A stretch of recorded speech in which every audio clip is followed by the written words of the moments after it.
What's up, everyone? Welcome back to another review, and this time we're taking a look at Oppenheimer, written and directed by Christopher Nolan, based off the book American Prometheus, the triumph and tragedy of Robert J. Oppenheimer, written by Kai Bird and Martin J. Sherwin. Okay, so the film chronicles Oppenheimer's career, focusing on his studies, his participation in the Manhattan Project and creation of the atomic bomb, and also has a heavy focus on the 1954 security hearings, which basically was Oppenheimer's fall from grace and led to him more or less being blacklisted by the United States. So with all that being said, let's talk about Oppenheimer. I'm going to do my best to make this review as short and sweet as I possibly can, because overall, I think Oppenheimer will go down as one of Christopher Nolan's greatest movies that he's ever done.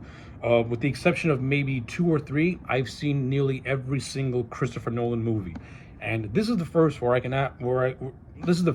where I can say that from start to finish, very few complaints.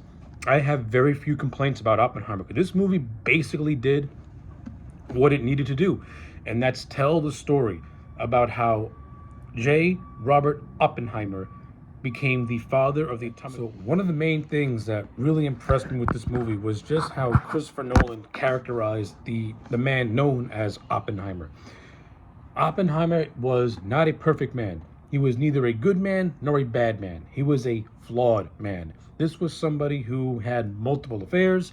This was somebody who had a brilliant mindset. And this was also somebody who was so somebody who was so stuck to his own morals that when he pretty much realized the results of what he had created, it pretty much haunted him for the rest of his life, all the way up until his death. That he became known as the father of the atomic bomb, but he also became known as death.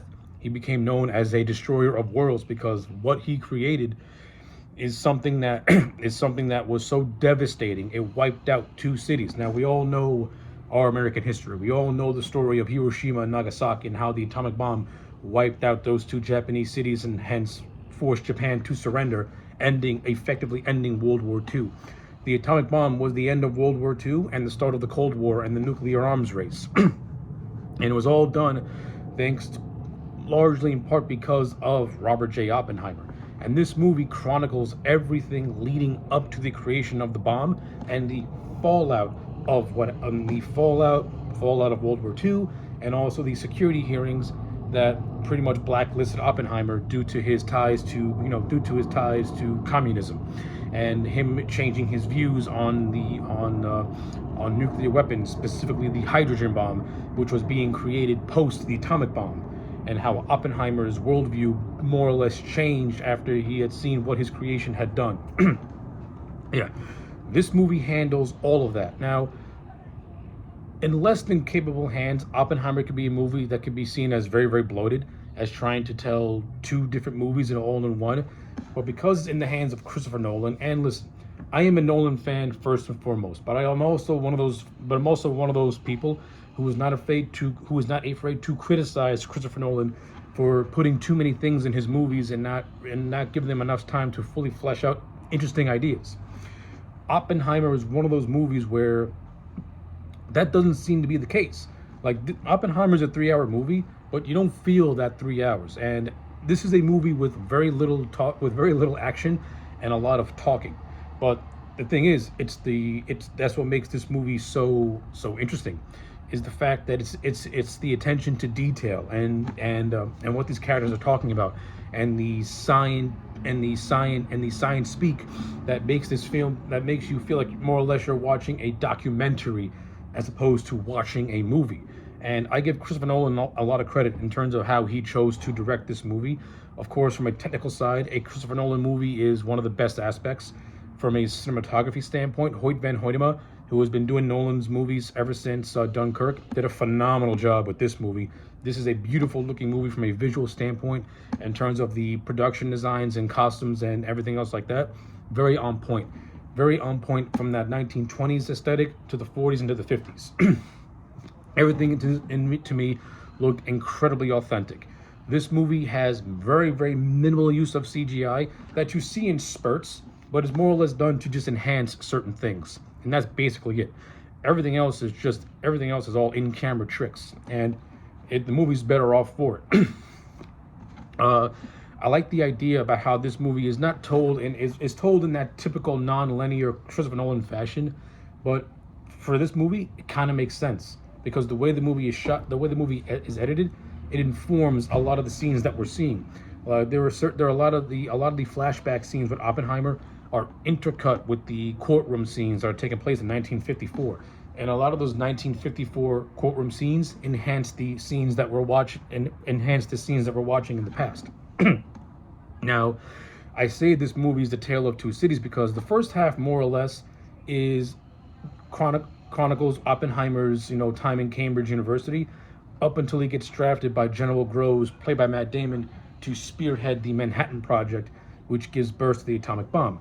And the second half of the movie are the congressional hearings that basically have Oppenheimer's that basically revoke Oppenheimer's security clearances, and all of it was handled extraordinarily well. I liked it. Nolan did a phenomenal job at balancing out these two separate stories and making them feel and not making one feel superior over the other. He gave them all an even amount of playing ground to spread out and get their certain storylines across. I liked it. One of the best aspects of this movie is the balancing. Nolan did a great job balancing out Oppenheimer. Now, with all that being said, let's talk about the cast, because the cast of this movie is what really drives the point home. And yeah, I'm not gonna even save him for last. I'm gonna get right into it. Cillian Murphy as Oppenheimer was absolutely fantastic. Cillian Murphy has been a frequent collaborator with Christopher Nolan, going all the way back to Batman Begins, where he played Jonathan Crane the Scarecrow, and then he would go on to do Inception and Dunkirk, among others. Just from Batman Begins alone, Cillian Murphy showed that the man has incredible acting chops. Now, I know Cillian Murphy has been in other movies. I unfortunately have not had a chance to see them. From what people tell me, he's fantastic in Red Eye, which is a Wes Craven horror thriller, a movie that I really, really want to see, but I just haven't gotten around to seeing it, and I do plan on it. But just talking about Oppenheimer, Cillian Murphy dominates this role. He fully engrossed himself into the role of Oppenheimer, to the point where I never felt like I was watching Cillian Murphy. I never felt one time that I was watching Cillian Murphy on screen. I was seeing Oppenheimer on screen. That's how great Cillian Murphy was. He perfectly channeled the driven nature of Oppenheimer, his scientific ambitions, his incredible mind, his brilliant mind, that when it comes to science, and how this mind created the most devastating weapon known to mankind at that time, and just seeing how this all affected him in the worst possible way, to the point where his regret took him to his grave. Cillian Murphy conveyed all those emotions beautifully and perfectly. Cillian Murphy as Oppenheimer steals every single scene that he's in. He's fantastic. The chemistry that he has with all these actors are on point. He has a supporting cast that includes Florence Poe, who plays a character called Jean Tatlock, who Oppenheimer has an affair with. You have Emily Blunt, who plays Kitty, who is Oppenheimer's wife. I thought Florence Poe and Emily Blunt, for the screen time they were given, I thought they were really good in this movie. I like Jean, and I like the relationship of Oppenheimer and Jean, and I like how Jean's suicide plays a role in just breaking down Oppenheimer as a human being, as he blames himself for it. I also like the stuff with his wife Kitty, Emily Blunt. I thought she was fine in the role as well. They got good on-screen chemistry with one another. Matt Damon, who plays General Groves, he was also really fun in this role. And to me, a lot of the movie's humor comes from Matt Damon's performance, not because it was done in a comical way, but because I like the underlying comedic nature to some of his line deliveries and some of his reactions. But it's done in a very mature way. It's done in a very mature way, where the delivery and his reactions can get a couple of chuckles out of you. I mean, again, you need to have a gallows humor to understand it, and I'm somebody who does have a dark sense of humor. So that's why his reactions to certain things, hit with me, and I found them comical. But when Matt Damon needed to get serious, he got serious in this movie, especially when he and Oppenheimer have this conversation about what the atomic bomb can really do. And I thought it was actually brilliant, well handled. You also have Robert Downey Jr., who plays a character called Louis Strauss. The character of Louis Strauss, he's more or less the lead character in the congressional hearings and the scenes of Oppenheimer and his hearings. And Downey put in a fantastic performance. He was absolutely great as the character of Strauss. Downey, listen, when it comes to Downey as Iron Man, he'll forever be great. But I think people forget that before Iron Man, Downey was a fantastic character actor. Like, this was the man who stole the show in Natural Born Killers. This was the man who was absolutely phenomenal as Charlie Chaplin. and in this movie, Downey had a chance to flex his muscles again and being a character actor. And I thought he was absolutely fantastic in the role of Strauss. I love the scene. I love every single scene that he's in. Downey just absolutely dominates, and he really engrosses himself in this role to the point where you don't see Downey Jr. You see the character that he's portraying because he immerses himself, and he's fantastic. You also have the cast also includes David Krumholtz, who was part of Oppenheimer's team. Josh Hartnett makes an appearance as a character called Lawrence, who was also had a connection to Oppenheimer. You have Bill Conti, who plays Albert Einstein, and I actually like the scenes with Einstein and Oppenheimer as they go over the effects of what Oppenheimer's creating. And in the limited screen time that Bill Conti has as Einstein, I thought he fit that role absolutely beautifully. I thought he played it perfectly. I liked it a lot. You also have Gary Oldman making a cameo appearance as Harry S. Truman, and I like the scene where Oppenheimer and Truman have their little face-to-face, have their face-to-face, where Oppenheimer expresses that the U.S. is not really deep dive into nuclear arms, and Truman just brushes him off, calling him a crybaby. I like it. It shows the cold-heartedness that Truman does have, since he now knows he has nuclear power and pretty much makes the United States a force to be reckoned with. I like it. It's a brief scene, but it does so much. It's a brief scene that does so much, and it absolutely works within the context of this movie. Other notable appearance in this movie, you have Rami Malek, who plays him, who was part of the congressional hearings. He was fine in the brief screen time that he was given. Alden Ehrenreich, he also has an appearance. He was fine too. You have David Daltrey, who has an appearance in this movie. He was good. It's I have zero criticism with the supporting cast in this movie.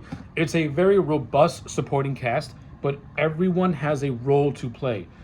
You also have Kenneth Branagh, who makes an appearance in this movie, who was more or less a mentor to Oppenheimer while he was still studying in Cambridge, and actually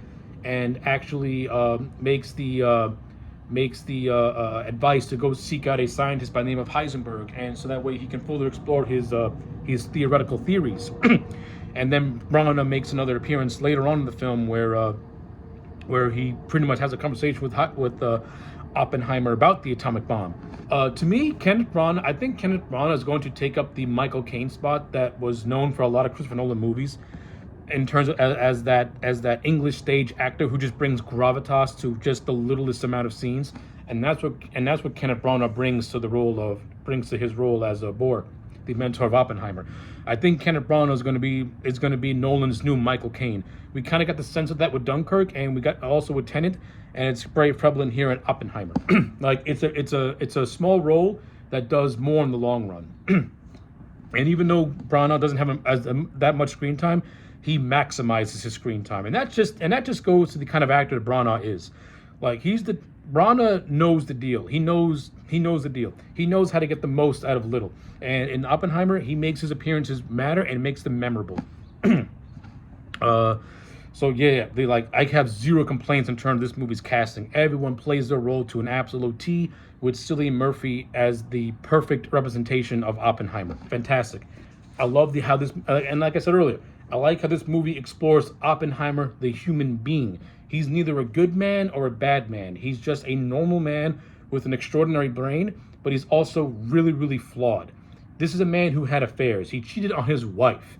He felt guilt over the death of his mistress, and he felt even more regret knowing that he created a weapon that could potentially destroy the entire world at large. Like, this was a man who basically became God, and then realized, oh my God, no man should have this amount of power at their disposal. I loved it. Cillian Murphy, I can't praise Murphy enough in this movie. He conveyed all those emotions beautifully. So yeah, like I know I keep dwelling on it. This cast is just fantastic. This is probably one of the best casts that Nolan has ever assembled. I mean, I'm also leaving out names. You know, you have Jefferson Hall and Dylan Arnold. Who Jefferson Hall plays this guy called Cavalier, who is a communist who befriended Oppenheimer and got him into the Communist Party. Dylan Arnold plays Oppenheimer's brother Frank. You know, both Jefferson Hall and Dylan Arnold made appearances in the Halloween 2018 movie, and now they're in Oppenheimer. That's good stuff. You know, you got Jason Clarke who makes an appearance. You got Tony Goldwyn who makes an appearance. Like, this movie's loaded with like just talented actors, and Christopher Nolan did his absolute best to making sure all these actors had something to do and left some sort of impact on this movie and in Oppenheimer's life, in which they all do. And I love it. Now, I know this movie kind of got criticism for not showing the atomic bomb go off technically on the two Japanese cities, but to tell you the truth, this movie was never about that. This movie was never about, showing the destruction of the atomic bomb. It was about the creation of the atomic bomb and the effects that it had on the people who made it. And we do get a scene of the bomb getting detonated in Los Alamos, in which is a beautiful scene, and it's done absolutely fantastic. It has that mix of wonder and horror all at the same time, and I thought it was handled perfectly. Like, it's not like you don't get a scene of the atomic bomb detonating, but this is not that movie. This is not a movie about, seeing the bomb destroy cities. It's a movie about the effects. And that, to me, is what makes this thing absolutely brilliant, is that we see how a man with too much power needs to be put in check.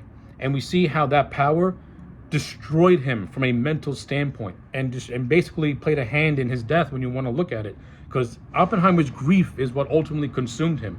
What he had created is what really consumed him when you look at it. And like I said, this movie did a great job at showcasing just Oppenheimer the man, his brilliance as a scientist, his failed relationships, the relationships that he had with the U.S. military, and how they pretty much used him. In which, when you want to look at it, World War II was not won by soldiers; it was won by scientists. And it was run by the army exploiting the brains of these scientists to create a weapon of mass destruction. And it was all done perfectly. Very, very well done movie. So yeah, I'm missing a lot of stuff when it comes to this movie, but those are just that's just how I feel about Oppenheimer. To me, this is one of Christopher Nolan's absolute best movies. It is one of the best movies of the year by far, bar none. And that's why I got zero problem giving Oppenheimer a 10 out of 10. This movie, to me, is absolutely flawless. It is absolutely perfection. It tells the human story of Oppenheimer and how his creation played a hand in his downfall. And for that, Nolan deserves a lot of credit. His cast deserves a lot of credit. And his production team deserves a lot of credit for creating an authentic documentarian type of movie that I guarantee is going to be rewatched multiple times. And when you look at it, Oppenheimer is a movie that is very socially relevant, because even in the modern age, we're still worried about nuclear war. We're still worried about nuclear arms race. We have countries like Korea who have nuclear weapons at their disposal, and we just hope and pray that a nuclear war does not go into full effect. So yeah, 9 out of 10 for Oppenheimer. Let me know your thoughts in the comment sections down below. Like the video and subscribe, and I'll check you back next time for more.